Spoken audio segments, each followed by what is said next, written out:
ఈ range twist అయితే అసలు ఎక్స్పెక్ట్ చేయం మనం. పోకిరి లెవెల్ ట్విస్ట్ అనమాట ఇదైతే మాత్రం. మహేష్ బాబు గారి పోకిరి మూవీ ఉంది కదా, సో ఆ మూవీ రేంజ్లో అయితే ఉంటుంది అనమాట ట్విస్ట్. అలాగే అమ్మాయిలు ఖచ్చితంగా చూడాల్సిన సినిమా ఇది. ఎందుకు అంటే కనుక ట్రయల్ రూమ్స్కి వెళ్ళి అక్కడ డ్రెస్ చేంజ్ చేసుకునేటప్పుడు అసలు డ్రెస్ బాగుందా లేదా, సూట్ అవుతుందా లేదా, డ్రెస్ సరిపోతుందా లేదా, కలర్ బాగుందా లేదా అని చూస్తున్నారు తప్ప అసలు సరౌండింగ్స్ ఎలా ఉన్నాయి, మనం సేఫేనా కాదా అనేది ఆలోచించట్లేదు అనమాట. సో ఆ పాయింట్ని బాగా చూపిస్తారు.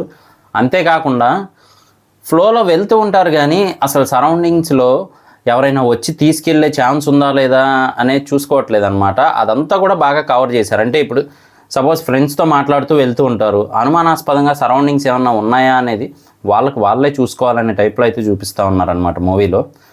సో మూవీ అయితే మాత్రం నెక్స్ట్ లెవెల్ ఉంది భయ్య. అసలు మనం ఎక్స్పెక్ట్ చేయని ట్విస్ట్లు అయితే చాలా ఉంటాయి.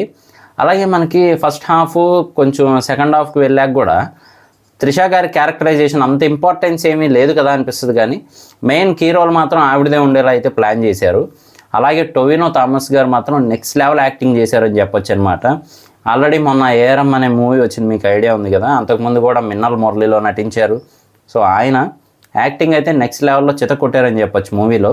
మెయిన్ కాన్సెప్ట్ అంతా దేని గురించి అంటే కనుక పోలీస్ ఆఫీసరే కానీ అతనే పెద్ద విలన్. సో ఆ టైప్లో అయితే తీసుకెళ్లారు.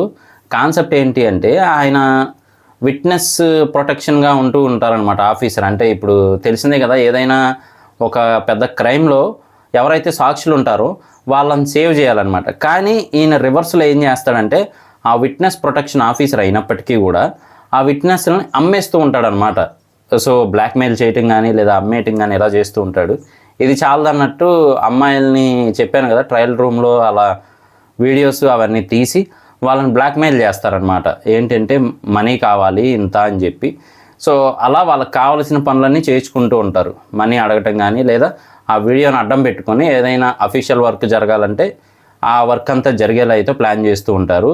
కాకపోతే తెలిసిందే కదా, ఒక్కడే ఈ నెట్వర్క్ అంతా నడపలేడు. అందుకని తన కింద వాళ్ళని కూడా అలా బ్లాక్మెయిల్ చేసేలాగా వీడియోస్ తీయటం అవన్నీ చేస్తూ ఉంటాడు వాళ్ళతో.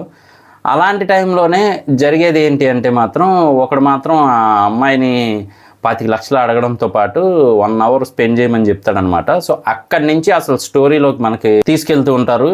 సో నెమ్మదిగా అదనేది వాడికే తెలియకుండా మొత్తం స్ప్రెడ్ అయిపోద్ది, బయటకు ఆ న్యూస్ తెలిసిపోద్ది అనమాట. అలా మన టొవినో థామస్ గారికి తెలుస్తుంది. సో టొవినో థామస్ గారు అయితే మాత్రం అప్పటి వరకు ఒక్క పర్సన్లా కనబడతారు. లాస్ట్ క్లైమాక్స్కి ముందు రివీల్ చేస్తారు ట్విస్ట్. అసలు మామూలుగా ఉండదన్నమాట, నెక్స్ట్ లెవెల్లో అయితే ఉంటుంది. ఒకసారి చూడకపోతే మాత్రం చూడడానికి ట్రై చేయండి. G5లో అయితే అవైలబుల్గా ఉంది. ఇంత బాగున్న సినిమా మరి ఎందుకు వెంటనే ఓటీటీలోకి వచ్చిందని నాకైతే అర్థం కాలేదు. మూవీ అయితే మాత్రం నాకు బాగా నచ్చింది. చూడకపోతే మాత్రం ఒకసారి చూడడానికి ట్రై చేయండి. G5లో అవైలబుల్గా ఉంది. ఇంతకీ మూవీ నేమ్ ఏంటి అంటే మాత్రం ఐడెంటిటీ. సో చాలా బాగుంది మూవీ అయితే, నాకు నచ్చింది. మరి చూశాక మీకేమనిపించింది కింద కామెంట్ చేయడం మర్చిపోకండి. నేను మీ ప్రసాద్, మళ్ళీ నెక్స్ట్ వీడియోలో కలుస్తాను. Love you all.